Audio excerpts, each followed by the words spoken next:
And a pleasant good evening to you and to yours, and welcome to the Brevard Sports Network live from Jimmy Hula's, located on US 1 here in, I guess this is Melbourne, Pineda, Suntree, in that area there. But anyway, you just need to get over here to Jimmy Hula's.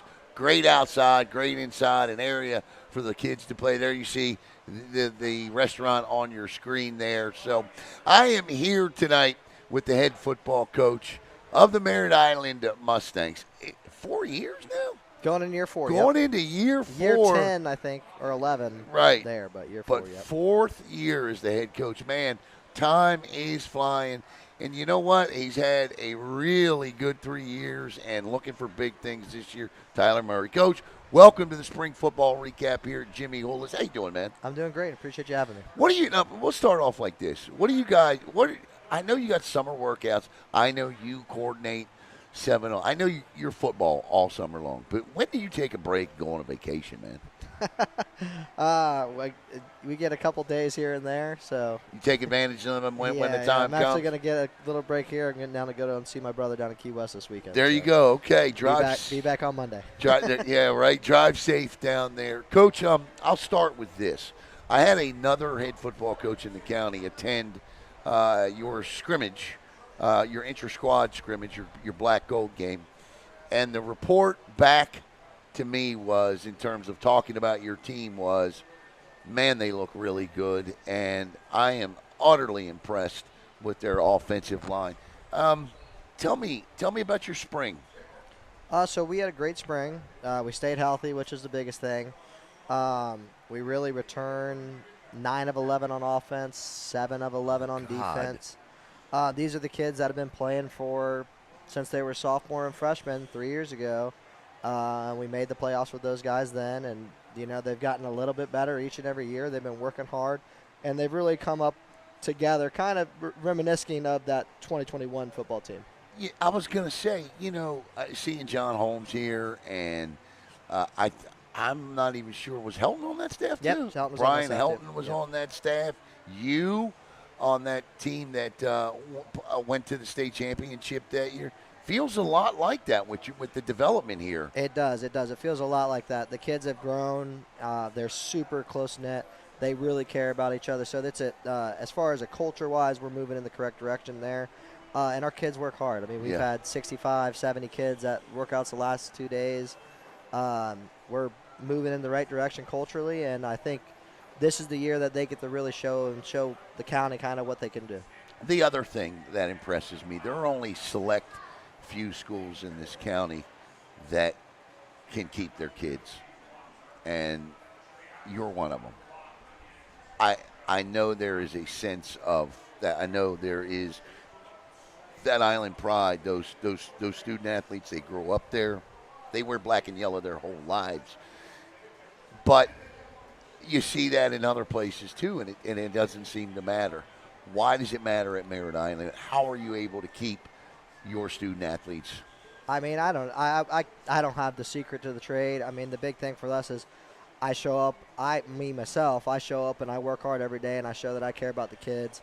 And my coaches do. We've had seven of our coaches at both summer workouts the last 2 days, taking time out of their summer to do the same thing.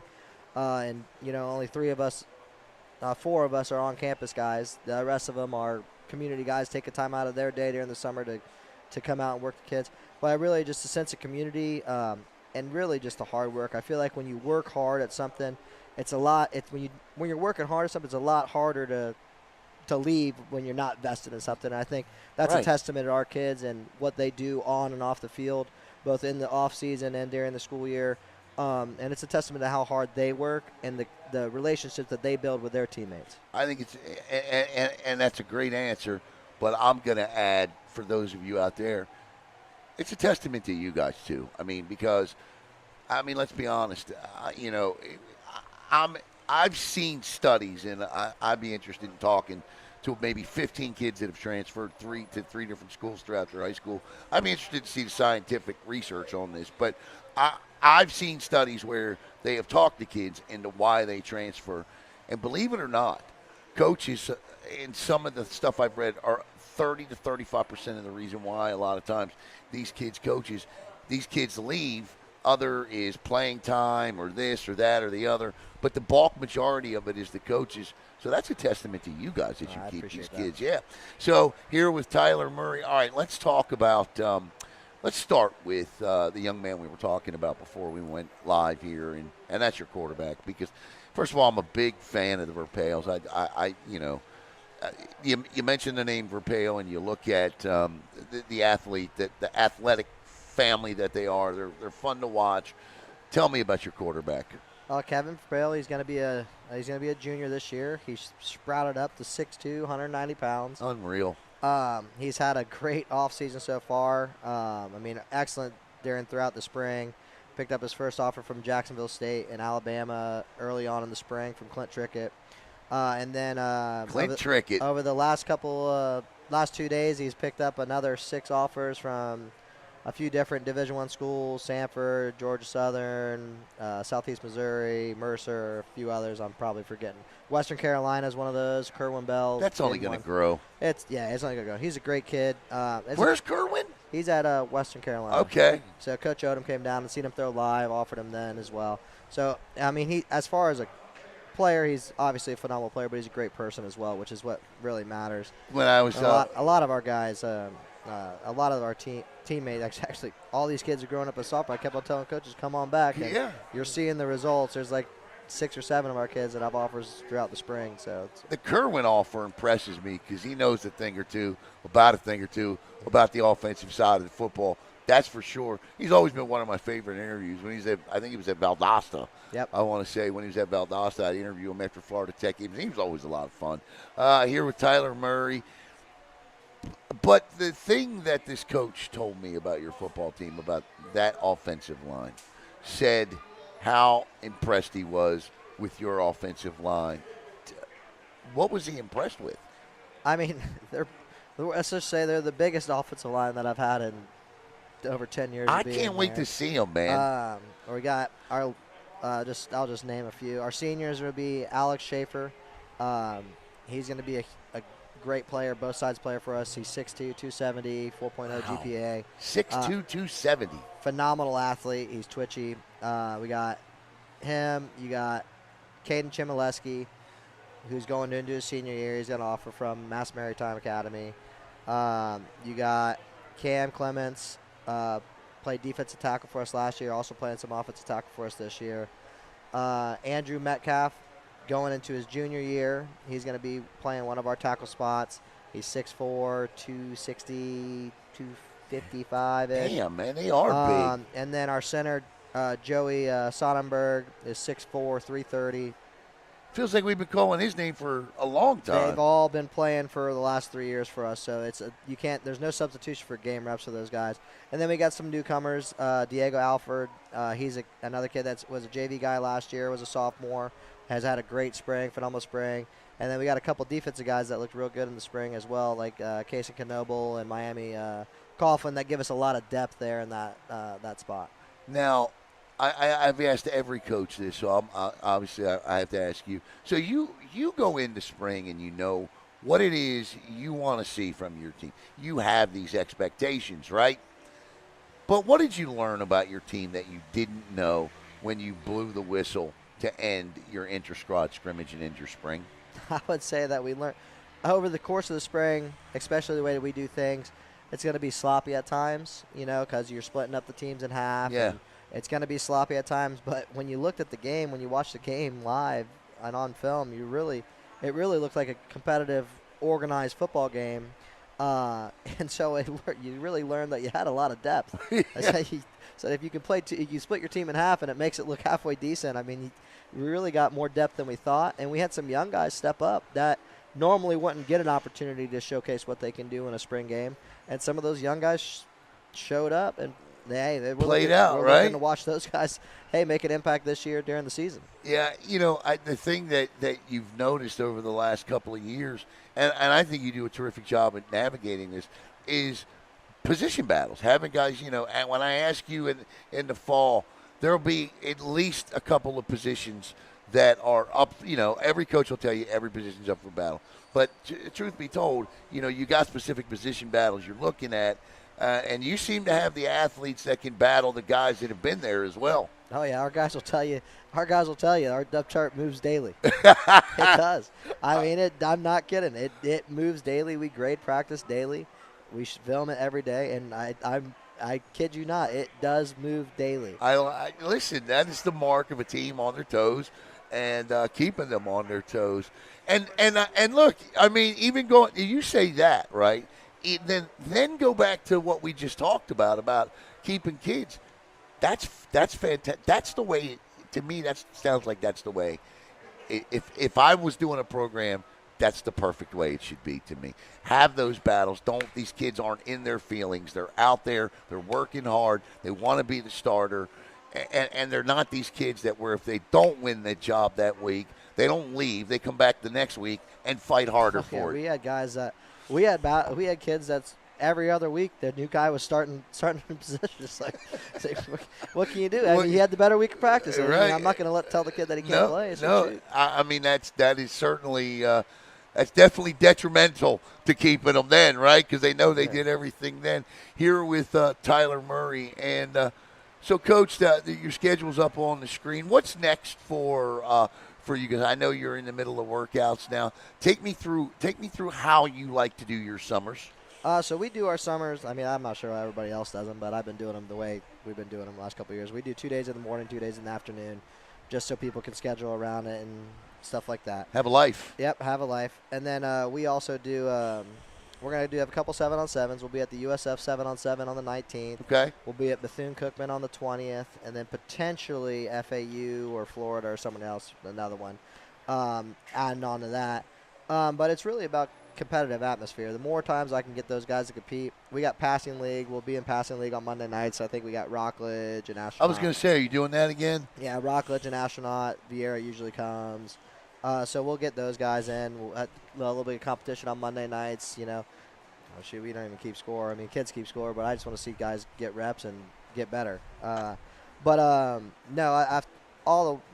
summer, we try to put our kids in as many competition scenarios as we can. For example, we did, competition yesterday between offense and defense, and the defense ended up getting the better in the offense, and the offense had a little bit of running after practice after we got done. So, I mean, I would try to put our kids in as much competition as we can to get them ready. I mean, they thrive. They love it. They ask for more of it. So that's awesome, man. I no wonder you can only take a day here and a day there to yourself. I got to work as hard as they do, otherwise they'll call me. They see that, Now, having said all of that, I'm going to say this. I was talking to Logan Halleck last week, and I brought up the fact that every year it feels like to me that and listen, certainly guys like Dan Burke that have been around this game forever are more than capable, but they've been here. But to me, it feels like that this game is guys that like yourself, like Logan, man, it is moving awfully quick these days with the things that you have to keep up with in terms of, well, let's start with just your kids, Coach, right? The different things that your kid, the NIL, the offers, the social media. Social media has become such a big part of promoting your program that you can't do without it. No, for sure. I know we do a pretty good job on our social media stuff, and we try to post something daily. I know we kind of slow down during the summer. Yeah, so do we. A little of the grind, but we try to get something out there promoting our kids or our players daily. And I think it's important for the kids because they got to see that you're working for them. And I mean, we do. I mean, there's something I do during the summer, during the off season. I go through every single college and every single coach, and I either have their email on there. That coach gets an email from us with their prospect sheet every single year. Every single school in the country, from Division I all the way down to D3, gets our prospect sheet. It takes me about 6 weeks to get it done, but it's worth it. If one kid gets an opportunity from me taking 6 weeks out of my time, working on about an hour a day, it's worth it. Yeah. And so it's giving those kids the opportunity to chase their dreams, just like our coaches gave me the opportunity to go chase my dreams. That's really what it's about. I got to tell you, looking at the guys that are here, Coach Mays just walked in. We'll be recording his a little bit later.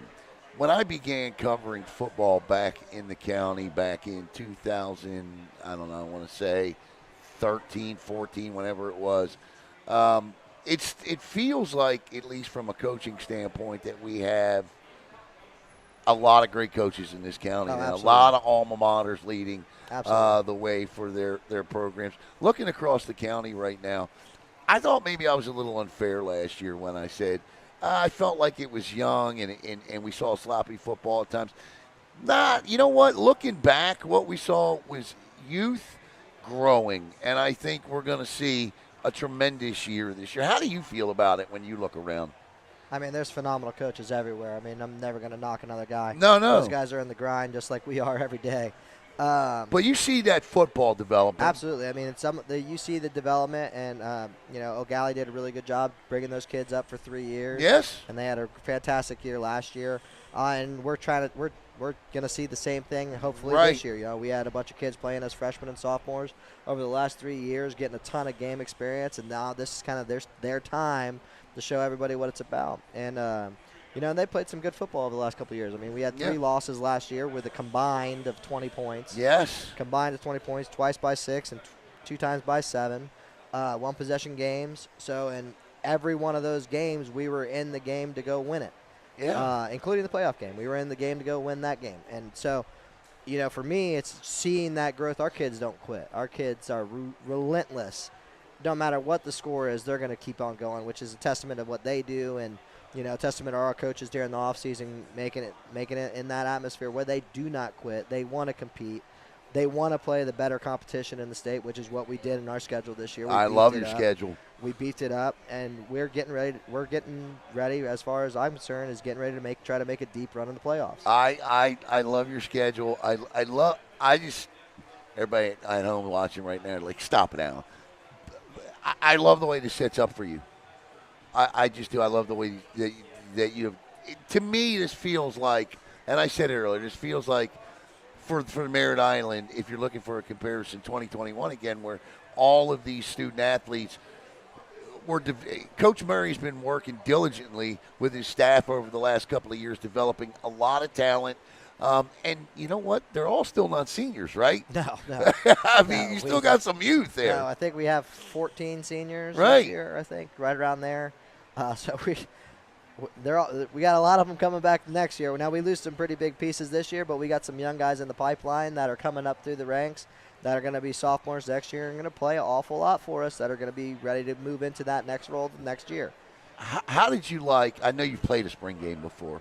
How did you like the inter-squad compared to playing the game? I mean, for me, it's just about getting my kids better. So as long as I get my kids better and give them opportunity – and shoot, I mean, community ball in nicely. You've seen our spring game. It might be an inter squad, but it is a legit game. Yeah. The kids actually care. There's a lot on the line for that game every year. And we split them up in January, so that I like that. How do you split them? I just try to make it as fair as I possibly can. Looking at it, right? Well, yeah, looking at it, and I'm like, all right, well, we put one guy here, and just try to make it fair, and And throughout the spring, we had maybe an injury here or there where we had to move some guys around to make it going to be a good game. But, hey, we went into the spring, and it was a great game. The black team won on a last-second throw with 3 seconds left. Nice. To win the game, and our backup quarterback who made the throw. And, he looked like he won the dang Super Bowl. That's great. You tell me that you got video? I'd love to see. You got to send me that last tell me play. That they don't care. They care. You see the kids, sideline clears, black team celebrating, game over. And it's a real game to them. I love it. It's as good as, and we played one my first year at East River. Right. We played a game there, and I tell you what, this is just as a competitive atmosphere as that was. They get to go to school Monday morning and say, I did this. Absolutely. And that may mean a little more. I tell you what, I think it does. Yeah, I think it does. Please send me that play as we get set to wrap up here, Coach. Obviously, we know that there are high expectations. There always are at the Island year in and year out. But what should those on the outside of your program heading through the summer and into the fall, what should they know as they walk into the O-Dome come August 15th? Well, there's a few guys that you're going to keep an eye on, including the entire offensive line that we spoke about earlier. Yeah. But we got Jarvis Howe, number 0 for us last year, is transitioned back to Mike linebacker, and he has looked amazing in the spring. Yeah. Picked up a few different offers throughout the spring. So he's a kid that's is gonna wow some people. We return all 4 of our DBs from last year. Okay. So we actually have 3 or 4 corners. Let's see, I got 4 corners. So we got 4 corners. So we got Vontae Peterson's going into his senior year, Zach Olson going into his senior year, William Balut, which is Baba Semper's older brother. Okay. Bigger older brother. And then Kamar Fielder and Ethan Holt, all 4 of those guys, they're all coming back from playing from last year for us. Are up front on the defensive line. We return Case Canobo, Cam Clemens, and Miami Coughlin, all seniors up front. How many you got total returning on both sides? So and then get back to the 7 names. of 11 on defense, 9 of 11 on offense. Okay, go back to some But of the out of the names. 7 and 11, we had about 4 others that played significant reps throughout the year that were starters at one point throughout their others. Go ahead. So, I mean, those kids, like I said, we probably return, if I was saying totals, out of everybody that started last year, we probably started about 30 guys. We probably The chart moves every day. Every day. We probably started about 30 guys. And I'd say we probably got 25 of those guys coming back from last year that were full-time starters for us. Who's catching the ball this year? Donterrius Robinson, our number 1 receiver from last year, he's coming back. Another guy who's had a huge offseason is Femi Howard. He sprouted up to 6'3". He's like 170 pounds, run likes the wind. You know, he's going to have a blow-up year. Keep an eye on him. Obviously, our big tight end is back this year. Deshaun Thomas, he's going into his junior year, so we'll have him for another year after this year. Deshaun Thomas, we got Alex Hernandez, who's a senior running back, who is the backup for Bunk last year. And then we have another sophomore running back who's going to be a junior next year, Alon Adams, he's a big kid. He's 6'2", 210, runs like a gazelle. So we were really from last year's team, we really return a ton of kids. Yeah. I mean, we got a ton of kids. At linebacker, we got Nathan Schaefer coming in to replace Dominic Smith, Nathan Schaefer was a state qualifying wrestler. So, I mean, we got kids everywhere that are just competitive, good football players. The island is between the football team and the volleyball team next fall. Hey, don't forget our baseball team. And I know that. Well, I'm just talking about the fall, though. Yeah. Oh, I know. It's gonna be a great fall at Merritt Island. Coach, man, I can't wait to see this team.